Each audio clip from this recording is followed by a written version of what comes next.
Beaucoup d'entreprises ont une organisation matricielle, c'est-à-dire qu'elles vont lancer des projets qui vont faire travailler des ressources de différents départements sans que les chefs de projet n'aient d'autorité hiérarchique sur ces ressources.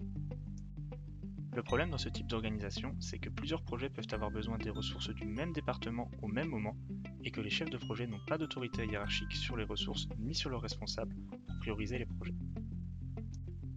La gestion des ressources projets dans ce type d'organisation peut alors devenir un véritable casse-tête.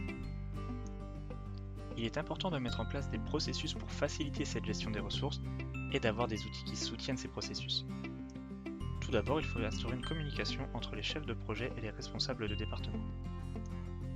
Un chef de projet ne doit pas affecter une ressource sans passer par le responsable de cette ressource. En effet, il n'a pas de vision globale sur la charge de la ressource, et même s'il l'avait, il pourrait avoir tendance à prioriser son propre projet au détriment des autres.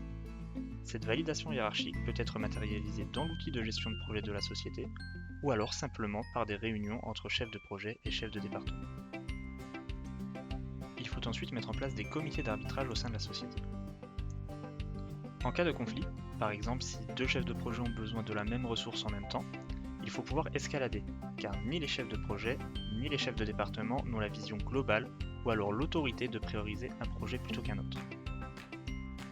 Ces comités d'arbitrage sont composés de personnes qui ont une vue d'ensemble sur les projets de la société et doivent prendre des décisions pour prioriser les projets dans l'intérêt de l'entreprise.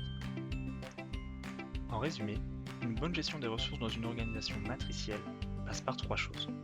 Une communication régulière entre les chefs de projet et les chefs de département, des réunions d'arbitrage pour prendre des décisions en cas de conflit, le tout soutenu par des outils de gestion de projet de l'entreprise.